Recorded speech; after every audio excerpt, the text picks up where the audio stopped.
ગાંધીનગરમાં વિધાનસભાનું સત્ર ચાલી રહ્યું છે અને ગૃહની અંદર કોંગ્રેસના વડગામના ધારાસભ્ય જિગ્નેશ મેવાણી અને મહિલા અને બાળ વિકાસ મંત્રી મનીષા વકીલ આમને સામને આવી ગયા હતા અને એ બાદ જિગ્નેશ મેવાણી દ્વારા આજે પત્રકાર પરિષદ દરમિયાન ઘણી બધી માહિતી આપવામાં આવી છે। ખાસ કરીને કુપોષણને લઈને પણ તેમના દ્વારા ખુલાસા કરવામાં આવ્યા છે। આજે આ જ વિષયને લઈને વિગતે વાત કરીએ। નમસ્કાર, હું હંસિની અને તમે જોઈ રહ્યા છો નિર્ભય ન્યૂઝ। વિધાનસભાની અંદર આમ તો આપણે જોતા આવ્યા છે કે ઘણા બધા વિપક્ષના ધારાસભ્યો હોય છે અને બીજા જે ભારતીય જનતા પાર્ટીના ધારાસભ્યો હોય છે, મંત્રીઓ હોય છે, એ લોકો અવારનવાર આમને સામને આવી જતા હોય છે। એવામાં હવે જિગ્નેશ મેવાણી અને મનીષા વકીલ છે એ બંનેની વચ્ચે પણ ગૃહની અંદર ચર્ચાઓ જામી હતી। આ વિષયને લઈને વાત કરવામાં આવે તો મનીષા વકીલ દ્વારા ગૃહમાં જવાબ આપવામાં આવ્યો હતો કે રાજ્યને કુપોષણ મુક્ત બનાવવા સરકાર દ્વારા અનેક પ્રયત્નો કરવામાં આવી રહ્યા છે અને અત્યારે હાલ ધીરે ધીરે કુપોષણના કેસો છે એમાં ઘટાડો થઈ રહ્યો છે। આ જ મુદ્દે ધારાસભ્ય જિગ્નેશ મેવાણીએ ગૃહમાં મંત્રીને ઘેર્યા હતા। બંને વચ્ચે આંકડાઓને લઈને સામસામે તર્ક વિતર્ક જોવા મળ્યો હતો। મંત્રીને આંકડાઓ અંગે સ્પષ્ટતા કરવી અઘરી પડી હતી એવી પણ વાત સામે આવી રહી છે। એટલું જ નહીં, ક્યાંક ને ક્યાંક જે રીતે અરવલ્લી અને સાબરકાંઠા જિલ્લામાં કુપોષણના આંકડાઓ રજૂ કરતા મંત્રીએ એવું પણ કહ્યું હતું કે ઘણા બધા કુપોષણના આંકડાઓ નોંધાયા છે અને ઘણા બધા બાળકો છે લોકો કુપોષણથી પીડાઈ પણ રહ્યા છે અને એના જ જવાબમાં જિગ્નેશ મેવાણીએ ફરી એક વખત મંત્રીને ઘેર્યા હતા અને આ જ મુદ્દે આંકડાઓના મામલે ક્યાંક તે લોકો સામસામે આવી ગયા હતા અને મંત્રીએ આંકડાઓના બાબતે સ્પષ્ટતા કરવી ગૃહની અંદર અઘરી પડી હતી। સૌથી પહેલા તો આ સમગ્ર વિષયને લઈને જિગ્નેશ મેવાણી દ્વારા શું કહેવામાં આવ્યું છે સાંભળીએ। આજે વિધાનસભામાં મારા દ્વારા પૂછવામાં આવેલા કુપોષણ વિશેના પ્રશ્નના જવાબમાં રાજ્યની સરકારે સંબંધિત મંત્રીએ એવો જવાબ આપ્યો છે કે ગુજરાતમાં ઓછા વજનવાળા, અતિ ઓછા વજનવાળા અને કુપોષિત 20 જિલ્લામાં થઈને 4 લાખથી વધારે બાળકો છે। 2004માં રાજ્યની સરકારે ગુજરાતના ઇકોનોમિસ્ટ અને સ્કોલર્સને એન્ગેજ કરી ગુજરાતનો હ્યુમન ડેવલપમેન્ટ રિપોર્ટ તૈયાર કર્યો હતો।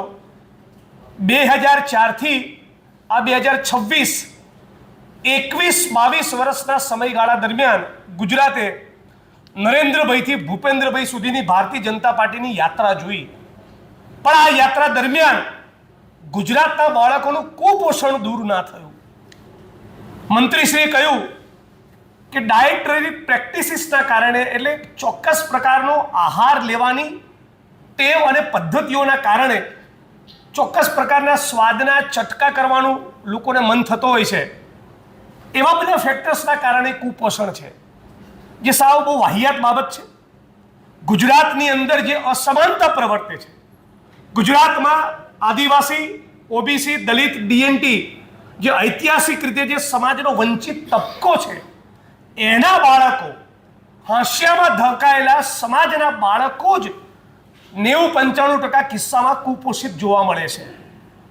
બહુ દુઃખની અને ચિંતાની બાબત એ છે કે ધારો કે કોઈ જિલ્લામાં 2015ની સાલમાં 12,000 બાળકો કુપોષિત હતા અને 2020માં એ 12,000માંથી 10,000 બાળકો કુપોષણમાંથી બહાર આવી ગયા, તો રેકોર્ડ ઉપર એવું લાગે કે 90% પરફોર્મન્સ સારું થઈ ગયું।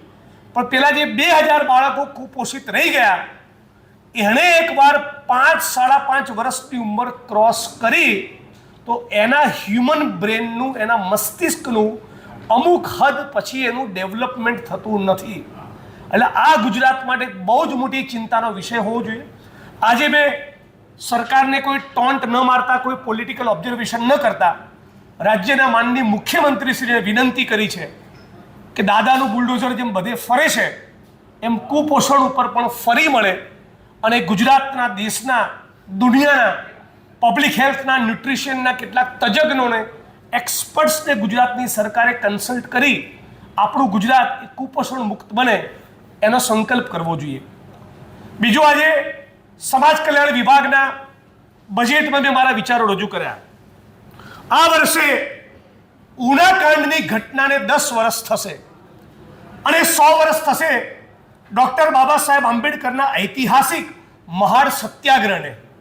મહાડ સત્યાગ્રહને 100 વર્ષ થવા આવ્યા, પણ ગુજરાતના સેંકડો હજારો ગામમાંથી આજે પણ અસ્પૃશ્યતાનું કલંક દૂર થયું નથી।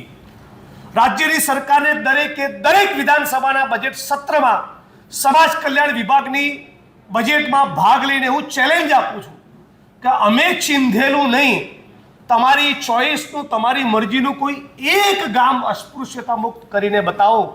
પણ ભારતીય જનતા પાર્ટીના કેમ્પમાંથી મંત્રી સહિત એક વિરલો નથી જે ગુજરાતમાંથી એક ગામને આભડછેટ અસ્પૃશ્યતા મુક્ત કરવા તૈયાર હોય.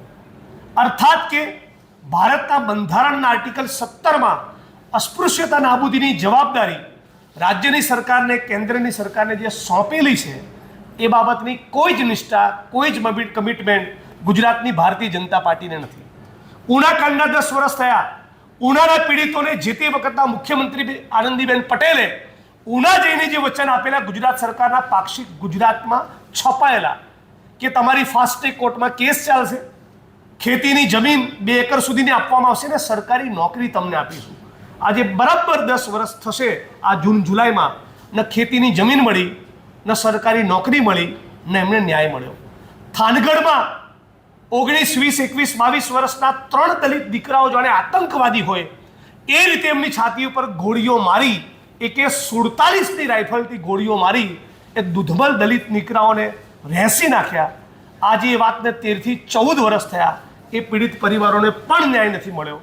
અન્ય કોઈ માણસની જમીન, એની ઉપર રહેલા અસામાજિક તત્વોનો કબજો ખુલ્લો થાય એટલા માટે ભાનુભાઈ વણકર નામના એક દલિત અગ્રણીએ, આપ સૌ જાણો છો એમ, પાટણની કલેક્ટર કચેરીમાં આત્મવિલોપન કર્યું. પોતે માણસ ભડભડ સળગી ગયો. એ બાદ પણ હજી સુધી આપણા મહેસૂલ વિભાગને, એ બાદ પણ હજી સુધી ગુજરાતની સરકારને એવું નથી મન થતું કે દલિતોની 20,000 વીઘા જમીન પર દબાણ હોવાની સતત ધારાસભ્ય જિગ્નેશભાઈ રજૂઆત કરે છે, કોંગ્રેસ પાર્ટી રજૂઆત કરે છે, અને છતાં આ 20,000 વીઘામાંથી 1 ઇંચ જમીનનો કબજો ભારતીય જનતા પાર્ટીની સરકાર સોંપવા તૈયાર નથી. 8 વર્ષથી આ ગૃહમાં સતત બોલું છું. એક 200, 500, 1000 રૂપિયા માટે વાલ્મીકી સમાજનો અમારો સફાઈ કામદાર ગટરમાં ઉતરીને મર્યા જ કરે છે, અને છતાં આ રાજ્યની સરકાર રોબોટ્સ કે એવા કોઈ આધુનિક મશીનો વસાવવા માંગતી નથી કે કોઈ સફાઈ કામદારી ગટરમાં ઉતરીને મરવું પડે.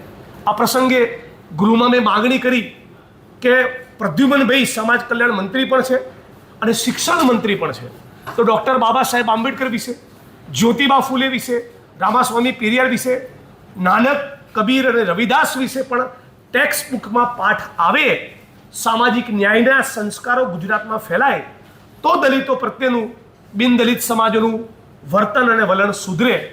આ બાબતના એક બહુ જ મોટા જ્યોતિર્ધર ગૌતમ બુદ્ધ થઈ ગયા.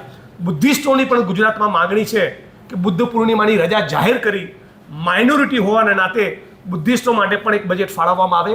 અને છેલ્લે મેં રાજ્યની સરકારને વિનંતી કરી કે જીપીએસસીમાં એક દ્રોણાચાર્ય એવો બેઠો છે જે સતત દલિત, આદિવાસી, ઓબીસી સમાજના એકલવ્યોના અંગૂઠા કાપી રહ્યો છે, જેના 100માંથી 95 માર્ક, 98 માર્ક લેખિતમાં આવ્યા, એને મૌખિકમાં 5 માર્ક આપે છે.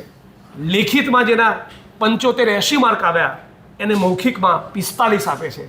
બહુ સિસ્ટમેટિકલી જીપીએસસીમાં દલિત, આદિવાસી, ઓબીસી સમાજના યુવાનોને, ઉમેદવારોને અન્યાય થઈ રહ્યો છે.